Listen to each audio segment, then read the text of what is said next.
ನಮಸ್ಕಾರ ವೀಕ್ಷಕರೇ, ನೀವು ನೋಡ್ತಾರ ಸಾಮ್ರಾಟ್ ನ್ಯೂಸ್. ನಾನು ನಿಮ್ಮ ನರ್ಸಿಂಗ್ ಸಾಮ್ರಾಟ್. ಇವಾಗ ನೀವು ನೋಡ್ತಾರ ವಿಡಿಯೋ ದೃಶ್ಯ ಬೀದರ್ ಮಹಾನಗರ ಪಾಲಿಕೆ ವ್ಯಾಪ್ತಿಯ ಬರುವ ಅಮಲಾಪುರ ಬಡಾವಣೆಯ ಇದು ಒಂದು ಮುಖ್ಯ ರಸ್ತೆ ಇದೆ.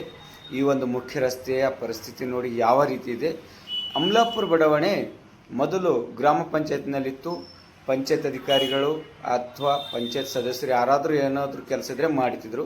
ಆದರೆ ವಿನಾಕಾರಣ ಅಮಲಾಪುರ ಬಡಾವಣೆಯನ್ನು ಮಹಾನಗರ ಪಾಲಿಕೆಯಲ್ಲಿ ಸೇರಿಸಿ ಅಮಲಾಪುರ ಬಡಾವಣೆಗೆ ಯಾರೂ ದಿಕ್ಕು ಇಲ್ಲದಂಗೆ ಆಗಿಬಿಟ್ಟಿದೆ. ಅದಕ್ಕೆ ಕೂಡಲೇ ಸಂಬಂಧಪಟ್ಟ ಅಧಿಕಾರಿಗಳು ಯಾರೇ ಇರಲಿ ಇಂಥ ಒಂದು ಸಮಸ್ಯೆಗಳು ಕೂಡಲೇ ಬಗೆಹರಿಸಬೇಕು. ಇದಕ್ಕಿಂತ ಹಿಂದೆ ಮಹಾನಗರ ಪಾಲಿಕೆ ಆಯುಕ್ತರು ಅಮಲಾಪುರ ಬಡಾವಣೆಗೆ ಬಂದು ಜನಸ್ಪಂದನ ಕಾರ್ಯಕ್ರಮ ಮಾಡಿ ಹೋದರೂ ಕೂಡ ಏನೂ ಪ್ರಯೋಜನ ಆಗಿಲ್ಲ. ಕೂಡಲೇ ಸಂಬಂಧಪಟ್ಟ ಅಧಿಕಾರಿಗಳು ಇದರ ಬಗ್ಗೆ ಕ್ರಮ ಕೈಗೊಳ್ಳಬೇಕೆಂದು ಈ ಮೂಲಕ ತಮ್ಮ ಗಮನಕ್ಕೆ ತರಬಯಸುತ್ತಿದ್ದೇನೆ. ನಮಸ್ಕಾರ.